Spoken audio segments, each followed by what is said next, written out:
Okay, I think we'll get started if you all are ready. Do we need a mic? We do? No? Yes? I'll get better audio. You'll get better audio? Okay, there it is. Does that work? That's on? Here it is. Good afternoon, I'm Tom Hubbell, and I have Mike Ingham, and we are going to talk about 20 coaching strategies for getting bigger fleets. And we have lots of opportunity for questions, so just feel free to dive in. And what we're going to do first is give you the 20 bullet points, and then go into one example that we've had some success with of an actual rollout. And Tom, if I could add to that, so this is really geared toward fleets that don't have coaching already. So I was just talking to Ken Legler, who's a professional coach and PRO, and he mentioned the fact that, hey, how do you handle fleets that have all kinds of coaches already out there? And so that's not really what we're addressing it directly, and we don't mind addressing that too, but that's sort of not what we're doing in this. So we're talking about a fleet that doesn't have a second fleet of coach boats. Number one is focus on speed, then tactics, with the main idea that, well, two ideas. One of them is if you're slow, you draw the wrong conclusions from what happens. Oh, we went to the wrong side. No, you were so slow that going to that side was bad. So it colors everything. Second thing is going fast is way important. Second one is watching out for the black deck phenomenon. I don't know if you remember that. Maybe the older folks do, but there was an article in Sailing World, which was called something else in those days, where about this notion that if you had a black deck, it improved the airflow and all kind of. And so the point is attributing the success to the wrong or a non-existent variable. We were fast because we have a light main sheet. Probably not, So looking out for that. The buddy system is getting somebody higher up in the fleet to match up with somebody at the bottom. I know one way we've done that is to make sure that we don't put the top person with the bottom person and then the second person with the second bottom person. We actually put some thought into who we match up with. Just for example, if you had 10 people in a fleet or 20 people in a fleet and you matched up the top and the bottom, by the time you get to the middle, you're almost the same skill. So we learned that the hard way once when we kind of picked it out wrong. So you got to be a little careful. I think matching the right, and then you also want to match up personalities, so you might modify it by people to get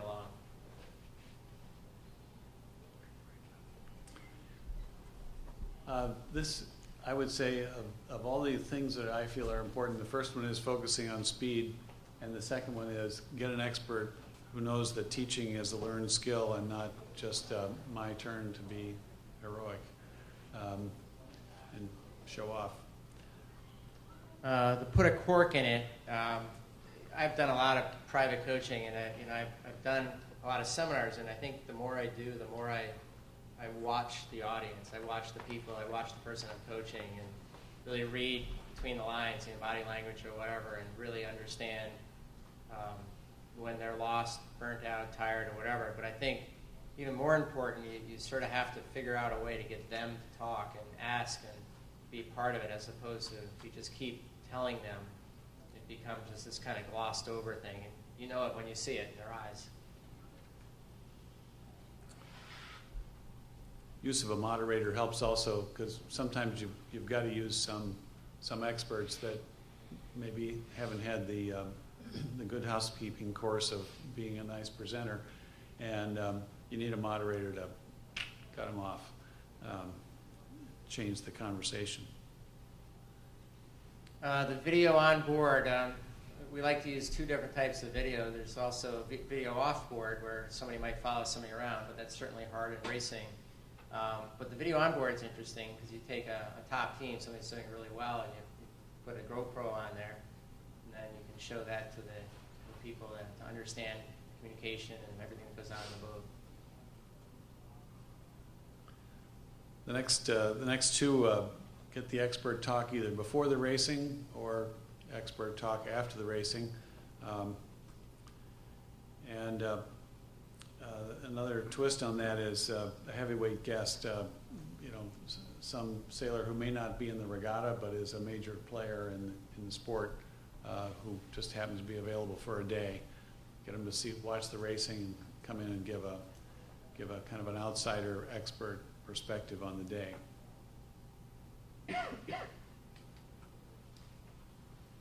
Switching crew, boat skippers for a race, switching around. I know we've been playing around with our club with trying to do, we do 3 races on a Sunday, and the 3rd race we've been trying to switch around more, and I think it's been really useful. And we find too that when we do that unless we organize it ahead of time, you're going to sail with you, and you're going to sail with you, you're going to get on this boat, you're going to switch crew, switch forwards, or whatever it's going to be.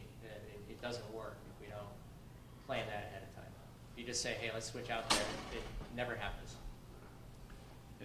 In my home fleet, to make this work, you have to say, well, that 3rd race doesn't count. I mean, somebody is always worried about the season score. Say, come on, forget that race, we'll just sail it.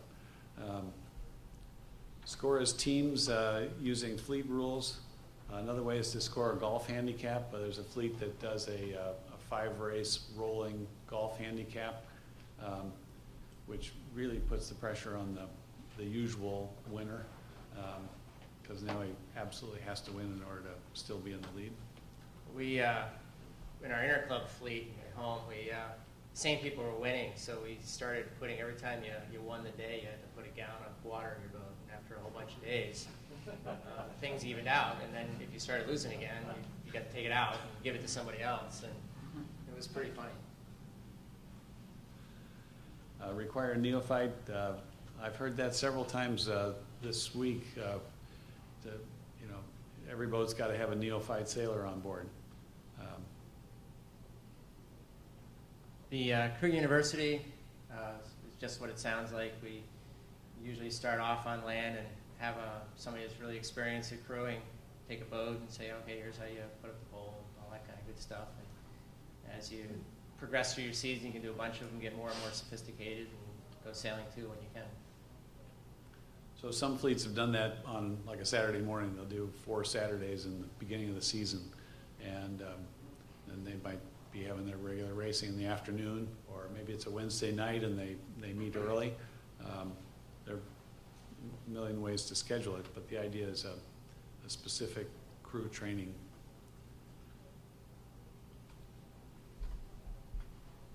Short course and drills pre-regatta. We, thistle class, a lot of times we'll do, say everybody show up and say Friday late afternoon, evening, we're going to do a whole bunch of short course races, and somebody's going to be out there blowing whistles, and then maybe we'll video a little bit of it or something like that, and order pizza and have some beers after and watch it. Those are really well attended and really appreciated. I'm not sure why it is, but it seems like you get a lot more bruises when you do that. Drills are brutal. Coaching ashore. You assign a coach when the sailing's over, or even before it starts. What we'll do is before the racing starts, is to have your assigned coach meet with you and look at your boat. Get the rig tuned up right, look at how things are laid out, where are those jib leads.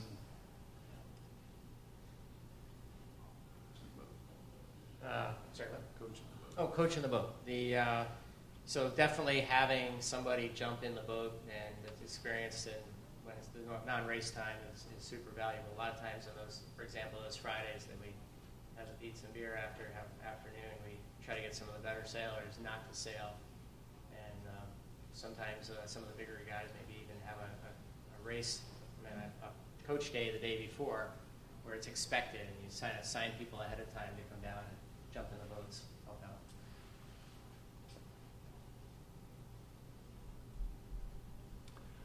The post-race debrief or expert roundtable.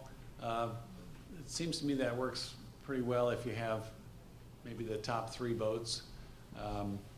And a moderator helps to drive the questions. I think it helps to prep the experts before the session to, kind of lay out a general agenda of how you're going to handle the 45 minutes. It's easy for those things to go 2 hours and the audience is gone at 45 minutes. So, some guys want to talk for 20 minutes about the out hall, and other guys, let's. We also find when we do these roundtables, and once again, the physical class is a good example of that we do quite a few of them. We find that they're really best attended. It's hard right after a race. Everybody's winding down. It's been a long day. And often we'll just kind of just keep our eyes open for that postponement or some other time where we can all of a sudden fit it in when people are waiting around and do have time. That's very successful when we do it that way. Sometimes we have a video from a boat that was on the race course that'll provide a terrific opportunity to look at what happened, even if it's not during the race. Sometimes we'll get the coach to go out and take some film of various boats, going through their stuff, and then come in and critique that. I really like the way you were trimming the main in this condition and not oversteering and so on. I did one of those. It was the first day of a midwinters, and Greg Fisher was out there, and they called off the race because it was way too windy. So he said, "I want to video you so we can play it." So we sailed upwind for a few minutes, which is me and flogging the whole time. And then he says, "I'm going to go downwind. You jibe around. Put the chute, jibe around me." And my wife said, "We're not putting up the chute," but we did it anyway. And sure enough, as soon as we went to jibe around, we just wiped and battens flew out of the main.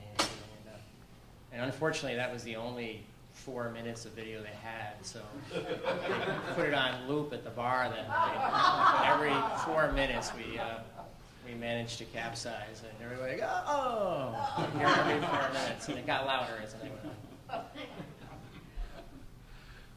And just to make sure nobody forgot, I put the picture in my book. So, That's right, you did. I did. I forgot about that. Thanks for that. You're welcome. The CATAC review, have you all used CATAC? The race tracking software. So if you're not familiar with it, it's a GPS tracking device that this company will pass out for a fee, and after the race, their techie will pick up the boxes and plug them into the computer, and then you can watch the little lines move across the page. It's interesting. Everybody watched it. We got the most out of it when a fellow who didn't make it to the regatta reviewed the stuff, and he says, go to 37 and a half minutes and look at these two boats. He says, what happened right there? And so really, on further study, it was pretty useful. Just throwing it up and looking at it, it was. It is funny because there's other CATAC's just a brand, but now on the cell phones you can get apps for nothing almost, and everybody signed up for it. You can just throw your cell phone on the boat and download it, and it works pretty well. The problem I have with it is it's information overload. If you're Sunday football, you got a whole team of people reviewing the film, and by the time they show it to the team, it's boiled down to just these few things. And so when we're doing the coaching, we're racing all day too, and then the CATAC stuff's up, and you just see all these lines going up, and everybody stares at it all evening long, but it really means nothing. So the only time it really was helpful was, like you said, if somebody took the time to review it, either had the time there or not. Yeah. I just want to quickly mention that we put that on every boat on our North American regatta, and something was that the eye opener for me was that even though I didn't believe it when my crew was saying, we don't have a speed problem, then why am I so far back? I realized, looking at using CATAC, that it was sailing extra distance was the problem, because it gave me the relationship to all their boats, and it was such an eye opener for me. So for that reason, it was really great. A follow-up we did in college sailing, and the boats that were coming in last were the boats that had the highest average boat speed. Sailing further. Because they were sailing extra distance because they were slow off the line. And just the opposite, boats like the 29er, where there's a fairly wide range of sailing angles for the same VMG. Didn't know that very well until we saw a high-level race where the lead boat was in high and slow mode, and the second place boat was in a lower but faster mode, but their VMGs were exactly the same.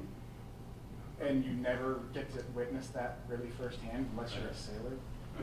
And it was very informative. Certainly a lot of information in Katak and things like that, and it's a matter of pulling it out. We had this guy, Earl McMaster, in our fleet, and he, all of a sudden one day I get this email that's got to be 5 pages long. He had taken a race at a midwinters, and he had analyzed my every move in it. And he asked me all these questions about why I did this, and I don't remember. He did it like a year after. I don't even remember the race. So it was like, it seemed like I shouldn't have, you know. But there were a couple of interesting things. He's like, I noticed that you went really high in the VMG that didn't work. And I looked at him like, wow, he's right. You know, so once somebody pointed things out, it was very useful even for me, all his questions. But, I had seen the Katak before, and I didn't know what to make of it. So. Recognize improvement. It's a challenge because it's hard to measure, but one thing that's worked for us is to find out who was the hottest one in the group being coached from the day before, and recognize them, and then use of the awarding in a B fleet. So you make some arbitrary cutoff and say, well, if you've placed this high in a regatta, you're not in the B fleet. Some whatever standard you want to set, and kind of have a built-in second fleet, all sailing together. Am I making any sense? So your blue and gold fleets are together, but you're awarding a second set of trophies.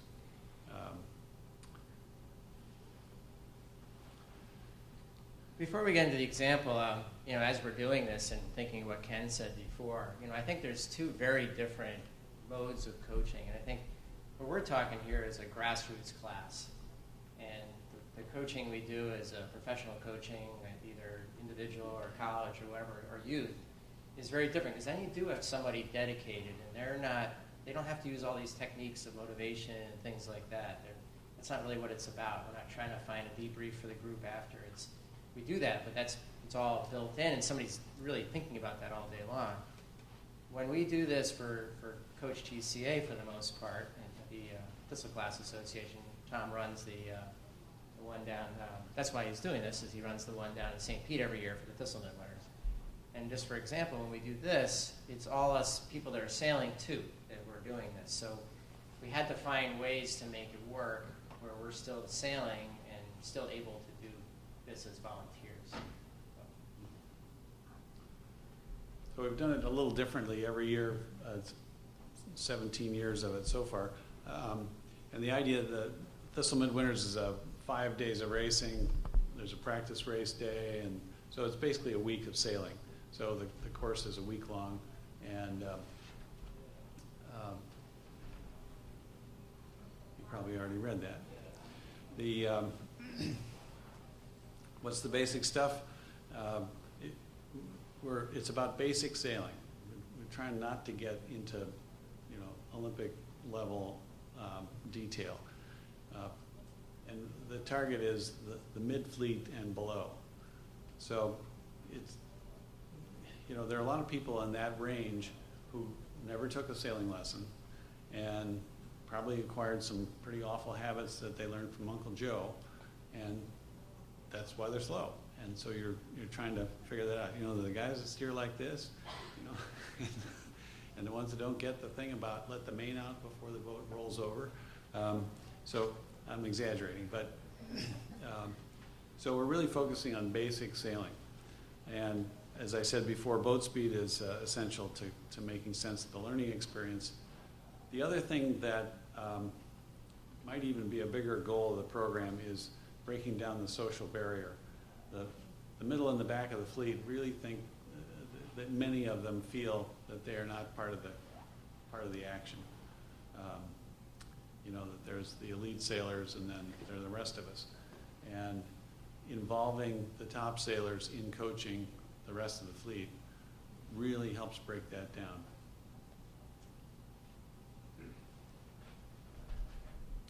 So go ahead. So initially this was phenomenally successful, better than we imagined, in terms of bringing new boats. That kind of faded with the recession, but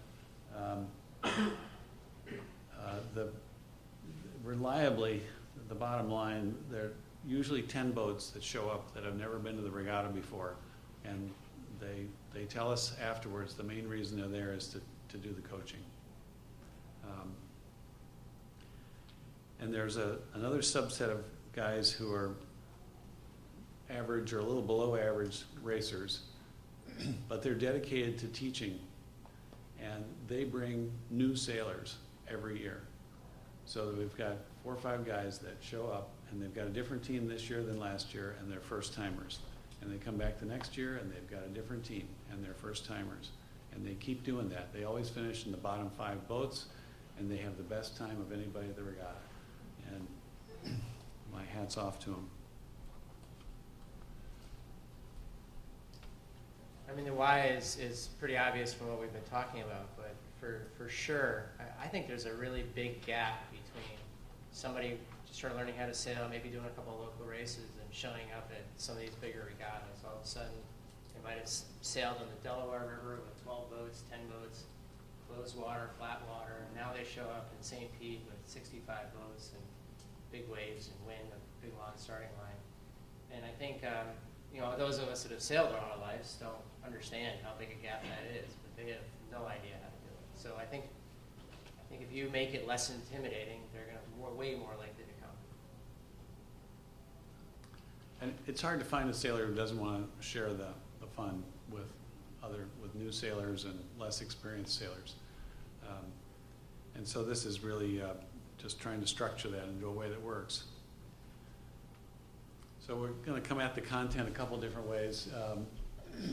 Some days we talk about safety because it's going to be a windy day and we need to kind of go over the drill of how do you keep your boat up.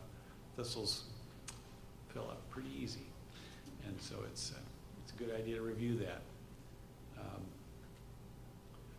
We try to focus on the fun factor and remind everybody every day that that's what we're really about. We try to talk about rules using some of the package, the case examples that are out there, and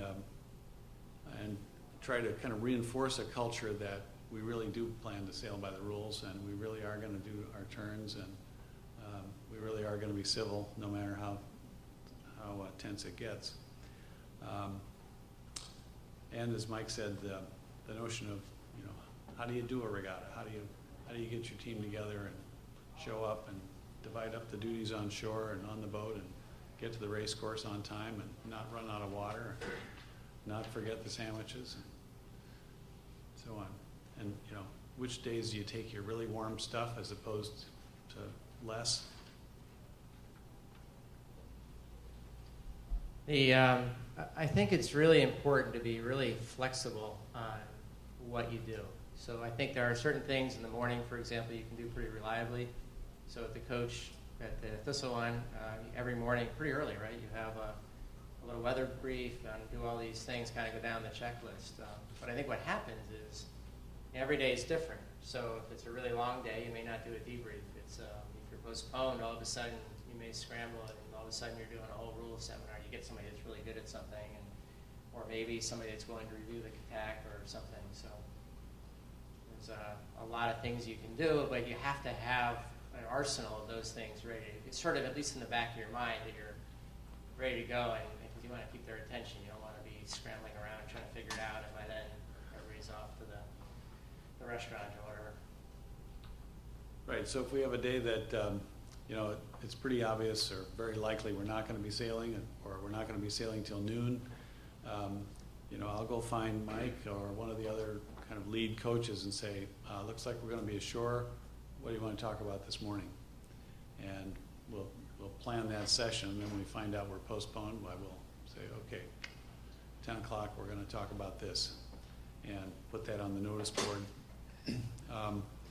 But suppose you have a perfectly good day. I'll just kind of lay out one normal, you get to go sailing kind of day.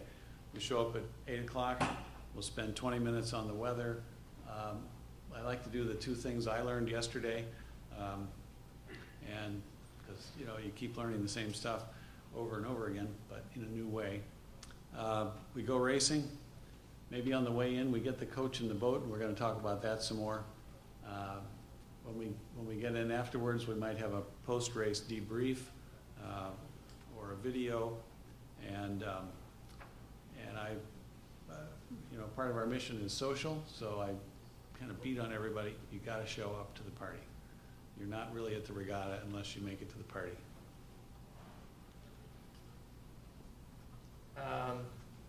So the 6 one-hour lecture discussions, I think 1 hour increments is about all that's really sustainable.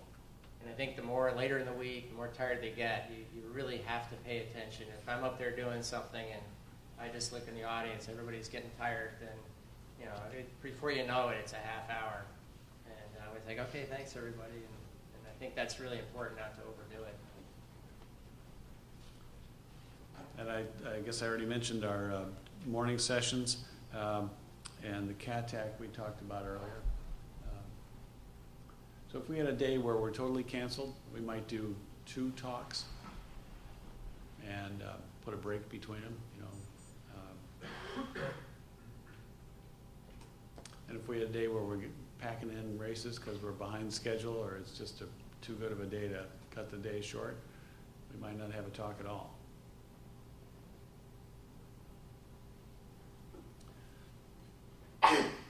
I think one of the best received parts of this whole thing is when some of these newer boats actually get one of the top boats to come on the boat with them. Either, you know, if they're, in our case, there's 3 people, either they jump on or one person switches.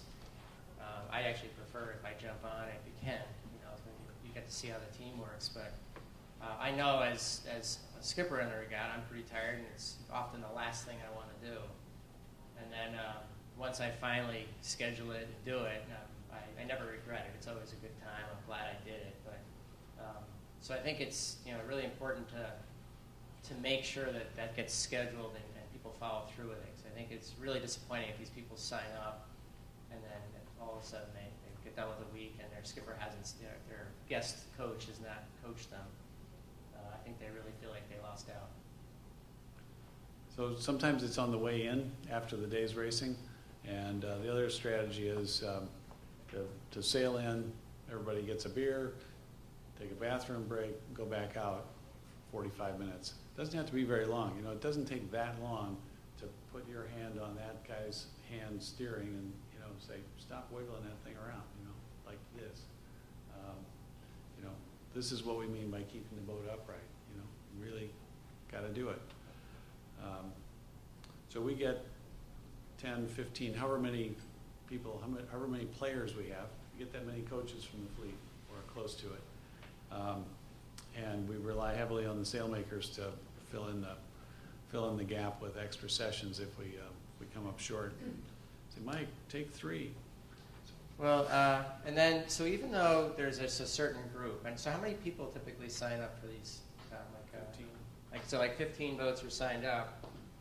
So that's 45 people on a 3-person boat, just for example, in the room. And you know, we often find, especially if there's a delay, that everybody's welcome to come in. So even though these 15 boats are part of it, you know, we also often have, you know, a couple hundred people in that room because, you know, everyone else wants to listen too, and we're fine with that. And on that note, I can't remember if you have in here how much you charge for it. Yeah, right? it's later. It's a little later. Well, I find that even if you charge a nominal fee, I think it's important to charge. Even if you have some fund already set aside for this, maybe you have plenty of money for whatever the incidentals might be. If Tom makes them sign up and send a check in, I find that whenever it's a free seminar, people just don't pay attention as much. Once they have at least that little investment in, I forget what you charge, $40 or something like that.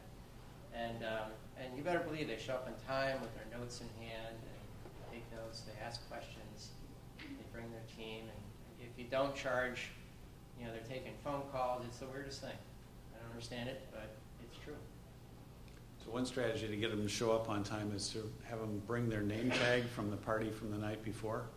We put all the name tags in the hat, and at the stroke of 8 o'clock, we draw 3 names, and we've got fabulous prizes like last year's T-shirts or whatever you give out. And they show up. I mean, they come running in the door at 7:59. Did I make it? Did I make it? It's pretty comical. Okay, let's see. Got to have at least one rock star to carry the ball, and you know, often that's Mike.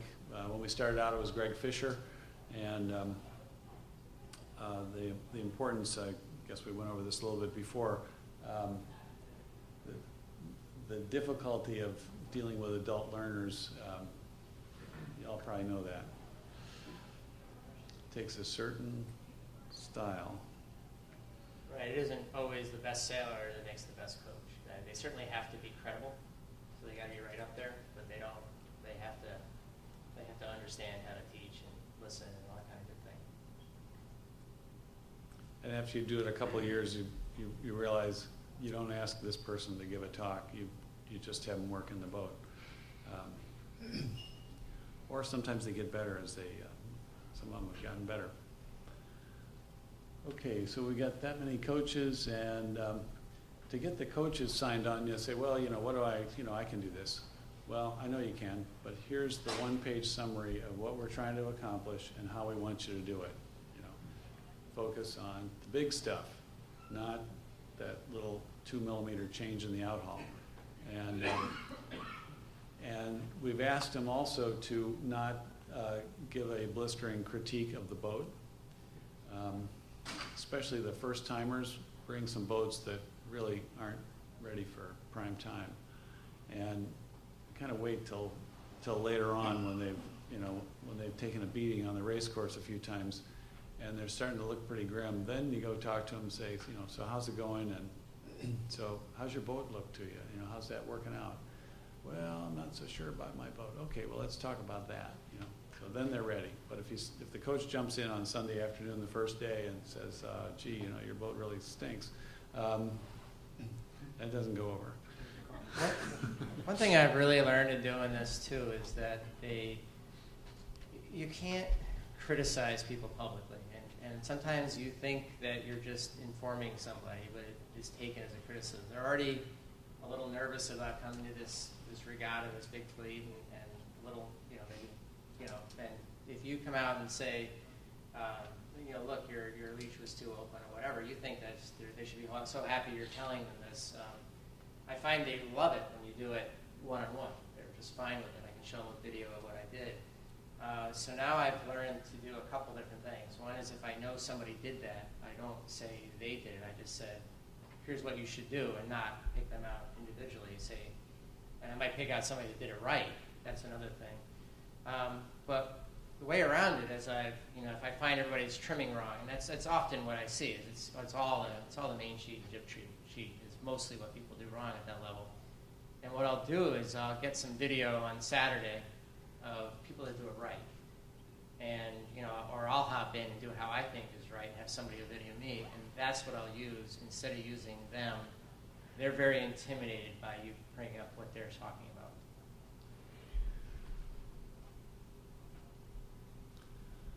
So here's the price. We recently cranked it all the way up to $40, which you can eat that up with the giveaways and maybe some free beer on Friday and coffee gift card or something for the coaches. And we give them the book, Sailboat Racing with Greg Fisher, which is really the meat of the course. You know, it wasn't outlined for a couple of years, and we just put it into a book. And we've added to that Stuart Walker's last book, the Code of Competition, which is about the head game. So what do the sailors have to say? They always say they absolutely love the coach in the boat. And it's really remarkable. I mean, they'll sit through all the talks and all that stuff, but they say, that 45 minutes with the coach in the boat made my week. I can't tell you how many times I've seen that on a feedback note. You can read the rest of it. Lake Lanier, and that last point, our home fleet, you know, David and all those guys that you guys race with in Thistle, they do that, they do your program in our own fleet now. They don't ever sail with their same crew, they rotate between races every fleet race, and they have debrief sessions on shore afterwards. So they modeled it. And how's that working for them? Great. Good. So they're getting more boats on the water? Yep. Fabulous. Well, people aren't intimidated to buy it. What fleet is, and what? Thistle, same. It is Thistle. Has anybody tried it in other classes? We do it in the laser too. So what's the formula there? I think it takes an old guy in the class that kind of knows everybody and knows which of the rock star sailors to tap for the job, and kind of gives it permission for everybody to say, yeah, I'll take it. It's a refresher. I do find it sometimes hard to start it up in a different class. So I subject 24s a lot. Midwinters is pretty notorious for having no wind, and we have plenty of downtime. And I'll often try to jump something off, even a little less formal, and it's not part of the culture, so it's much harder to get going. It takes a lot more effort. Whereas in Thistle class, it's kind of well known that if you have a little time off, you might expect to see something come up that we do some training and things like that. So I think for sure it's, not every class has different expectations to start with. One of the guys organizing the nationals said, "You're not going to do that coach course thing at nationals, are you?" I said, "No, I wasn't planning on it." I said, "Good, because we can't handle any more boats."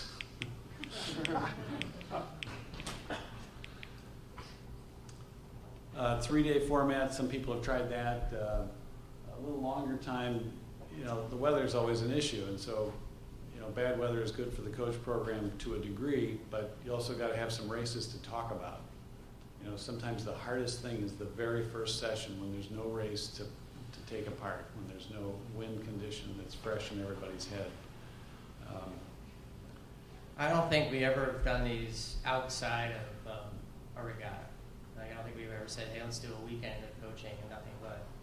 So I don't know if that'd be a good idea or not, but my guess is you wouldn't get the participation. And I think there's some value, too, to have races to review so you can sort of mark your progress.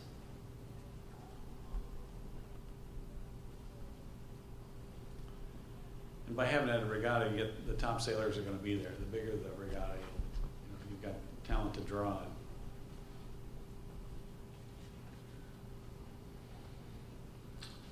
So we're fully into the question. I actually have a question for the audience, actually Ken in particular. So Ken is a professional coach. He coaches Tufts University, and so he's always in the game of coaching. And we're trying to do this as much a filler. So I was just kind of curious your thoughts on our approach and for grassroots kind of classes. This is wonderful. I do some of these things already, and others you're giving me ideas. And 2 weeks ago today, the U.S. Fin coach, Brian Ledbetter from Seattle, was in Miami for World Cup, and he got his U.S. Fin team out there, and he said, okay, we're all going to switch boats. You're going to sail somebody else's boat, which pretty radical when you're talking about people that want to beat each other out to go to the Olympics. And immediately they found, wow, your tiller feels different. Your controls work better than my controls. Your mast is bending a little differently than mine. I'm seeing a little different sail shape on your boat. But you mentioned that you do that. You will switch boats a little bit. What are you finding when you switch boats?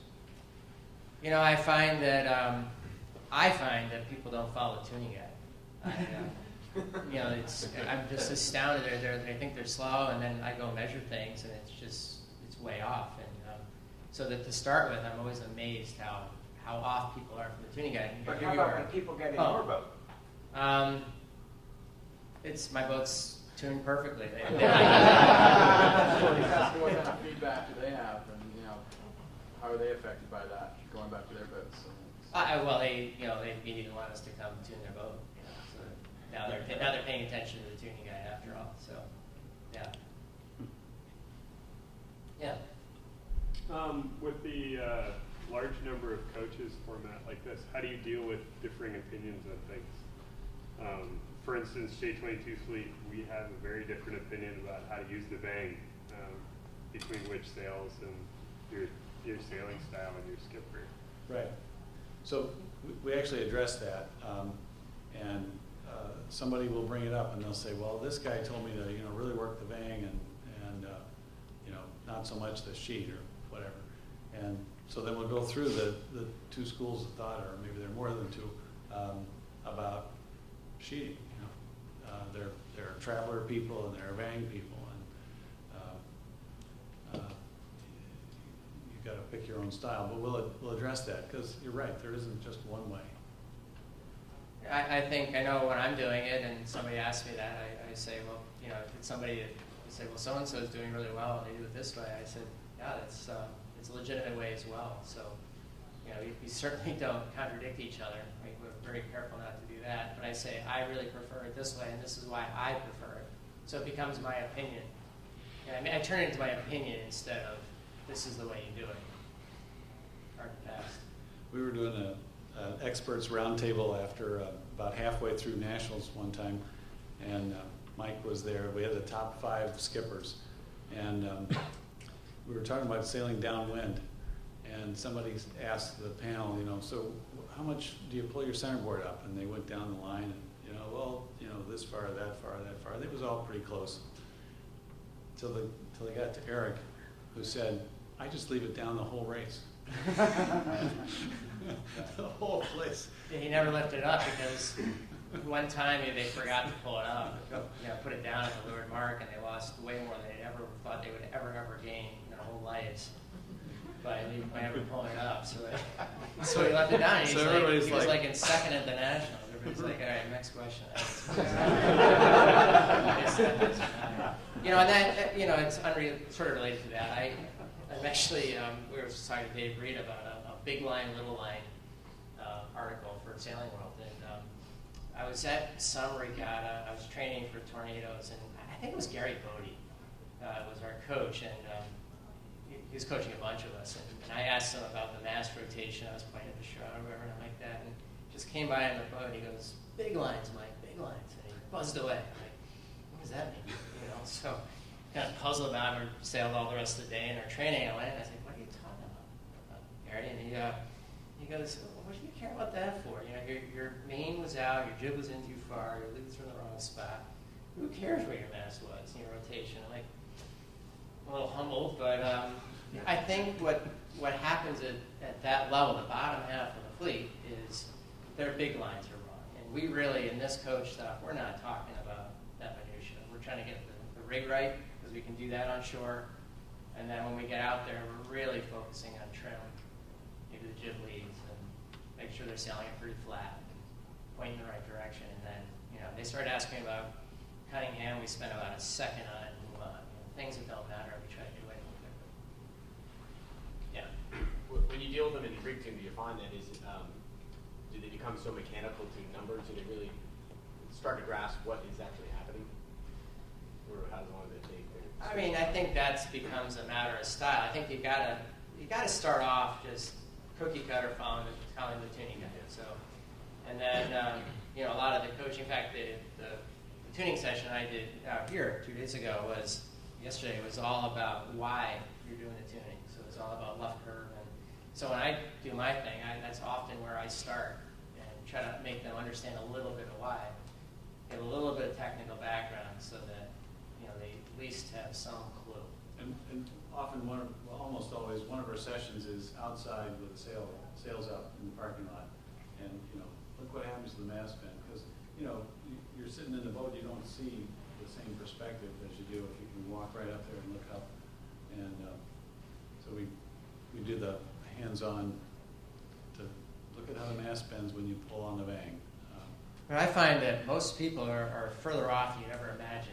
So they haven't even done the basics yet. So I'm always amazed. They've just driven 24 hours to get down there and investing 7 days of sailing and going back again. They haven't spent that, 2 hours maybe, to go over your rig and take the mast down and retune things and get it just right. They're paying $40 for you to do that. It's a pretty nice 40 bucks. economic, cost benefit ratio. And we should raise our rates now. Yeah. Here. I got another dumb question. Have you guys sorry, not another one. Have you ever thought about an on-the-water sort of open coaching concept for the back, like true back of the fleet, to just allow that to happen? It's interesting you mention that because this year, two of the rock stars are not sailing, but they're going to be in power boats with cameras, and they're going to follow the fleet. Well, I mean, actually, interact with them While they're racing sailing? and actually sort of shouting and be saying, all right, try a little bang on this sort of flyweight. But like they do an event in England that's hugely successful. So I'll answer that as best. I mean, for maybe, I don't know what we're gonna do for this one, but I've actually done that a bunch. I show up, if I go and if a club asks me to come and do a seminar, on the water seminar, there's usually, they might have 30 boats out because there's different classes and everything. And I'll just say, they'll ask at the skippers meeting, they'll say, do you mind if there's on the water coaching? And if nobody objects, I'll, right in the middle of the race, I'll just buzz right up to somebody. I said, listen, I'm going to give a couple people weights. I'm going to try really hard not to. And it's just, it's a club race. So if you get a little buy-in, and at first they were kind of weirded out by it because they're in the middle of the race and I might come up behind them and say something, They're focused on the next wind shift and all of a sudden I interject. But in the end, it was really well received. And as soon as people kind of got over the fact that it's not going to be a perfect race anymore. They had to get over that before it would happen. So. Last weekend we just did a starboard galley here in town. We do it every year. And this year I was lucky enough I got to ride around in the power boat with Mark Reynolds and Struby and did exactly that. And that's what they do every year. And the Star class loves it. And, motor up next to him. On a question for you, I sail in the Etchells fleet locally, and we have been trying these debriefs at the end of the day and get some of the people up to talk about it. Part of the problem we have, though, and this is my question to you, is how do we keep it from de-evolving into a kind of pat yourself on the back kind of thing? Because it winds up, between Marvin Beckman and Vince Brune and Hardesty kind of patting themselves on the back for, well, I did this, That's what the moderator, that's my job, because I'm not in the first tier anymore. And so it's easy for me to go up and say, I'm not to say this to Mike. You should take your course. Check up there. It worked for a while.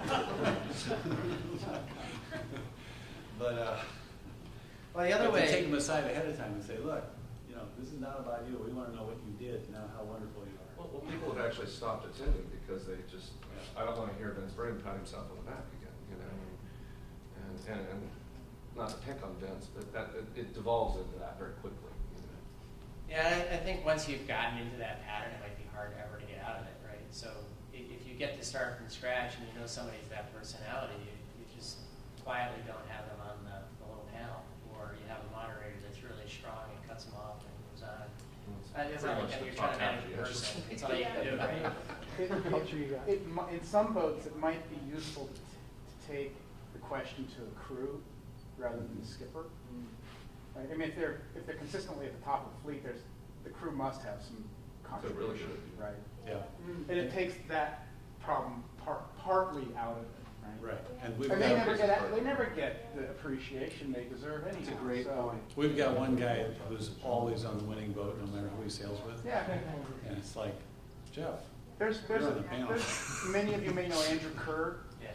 So he's a perfect example. He's on so many boats as a crew, but he's one of the most wonderful, compassionate educators. Well, I think what you're saying is that you pick your panel. Yeah. You pick the better your panel is, and the better your moderator is, Yeah. the better the whole thing is. And if you end up with people on it that have that personality, there's not much way around it. Though, so. I come from a class that the crew is the god and the skipper is just kind of ordinary. Well, that So, could be part of our problem is the lack of a moderator, too. Yeah. Yeah, moderator's huge on that. A good moderator, even with anybody up there, can move things along. So, it won't be perfect, but yeah.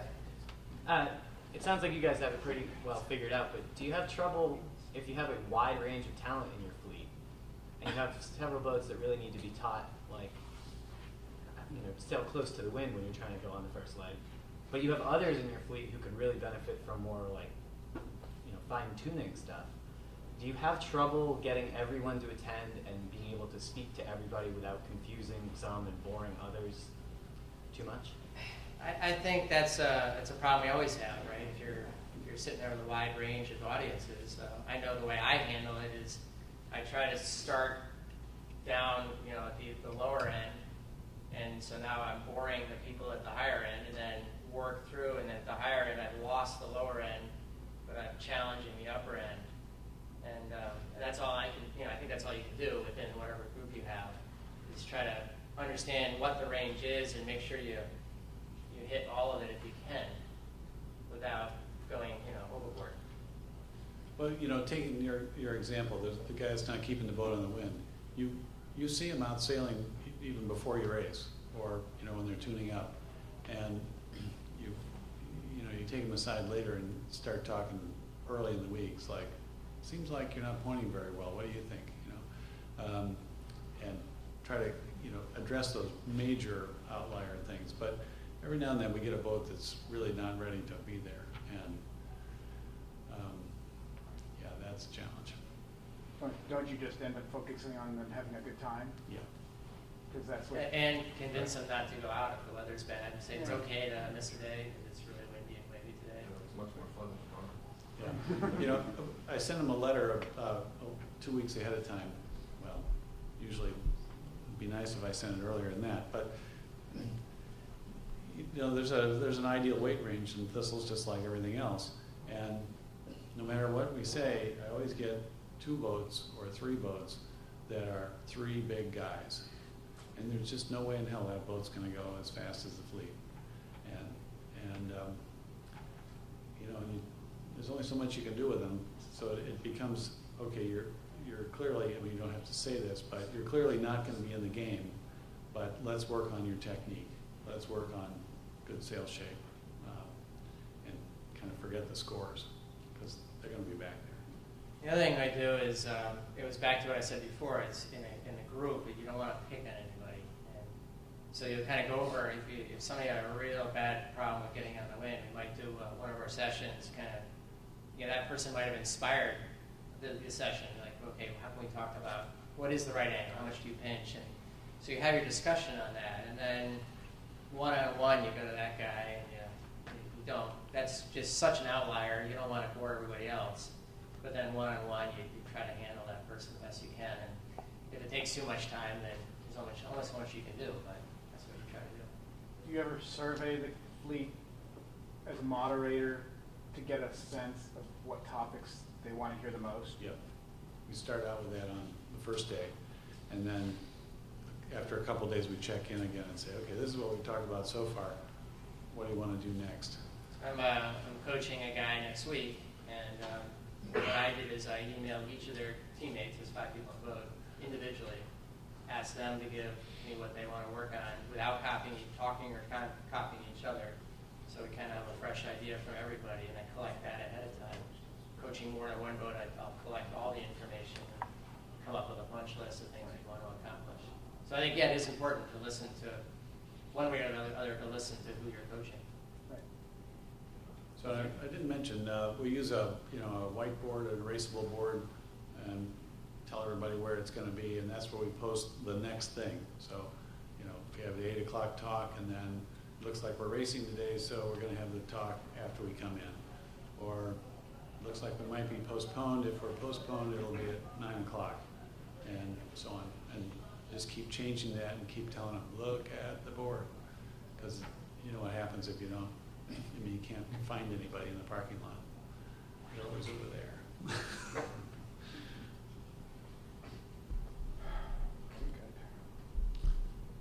All right. Okay. Well, I wanted to throw out an idea for youth regattas.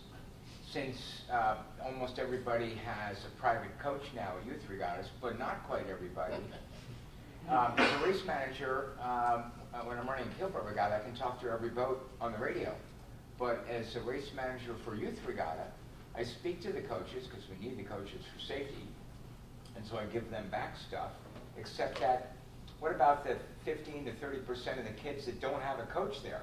They're getting screwed if I'm giving information to all the coaches and X percent don't have a coach. So what I'd like to see the organizers do is hire a regatta coach to be the coach for every kid that doesn't have a private coach. And then every boat has almost an equal amount of coaching. So for those of you that are organizers, maybe you could figure out how to budget that in. But if there's that many coaches there, it would be great if then, okay, let's get over the hump and make sure everybody gets at least a little bit of coaching so they don't feel like, oh, how come I don't get a coach? How come my parents couldn't afford a coach? I don't want to be in this class. Actually, I go out and ask the coaches if they can take on one more kid for free, and they usually do. Usually, at one regatta, they wouldn't even rescue kids that weren't on their own team, and the regatta had to end for that reason. So then we started reminding them of rule number 1, as well as saying, we need you for this, and we'll give back to you with information if you become our safety net. They never told me that. Well, good. Well, it's actually interesting when as you're talking about that, it sort of reminded me that us as adults don't usually get coached. We're so interested in coaching our kids. You wouldn't think of sending your kid just to go sailing. You got to put them in a youth program, right? And you go to college, high school sailing, you're getting coached. In college, you're getting coached, and as soon as we graduate and get in our own dinghy, we assume that coaching is done for the most part. This is the exception, not the rule. And there's certainly no private coaches at these regattas. Not one. I don't think there's ever been one, right? Have we ever seen a private coach in a regatta? So yeah, I mean, it's a pretty interesting dichotomy, right? And then you get to the Olympic level, and they wouldn't think you're going to a regatta without a coaching. Short of that, with the grassroots, it just doesn't happen. So if you want to grow your class, you sort of need to provide it from within. It's a big problem because community sailing is the closest thing adults have to coaching in most cases. And of course, most community sailing programs don't really want to put an emphasis on racing. And so where do you go as an adult getting into a new class or getting into sailing for the first time? It's kind of a global challenge. It's a global challenge. So at our club, we've been talking about that challenge, and we're not, like every other club, we're aging a little bit, and we're having trouble getting, somebody shows up at our club for our little open house, and they say, I've sailed a few times, I love it, I want to join your club. And we're like, well, what's your boat? I don't have a boat. And you do a race? No. And so the gap between them saying I like sailing and being on the line Sunday morning is just astronomical. So we're actually considering that they, just like you can take a week-long course, and in our club you can take it for $300 as an adult learn to sail, or adult learn to race course for a week in the summer. We're thinking of adding to that and saying, now we have, once you've taken those, you can also take the adult learn to be on the starting line course. And this is, you pay your $300 for this too. And now it's a couple Saturday afternoons and Sunday mornings, and then actually have that coach boat out there on the line, walking them through the race.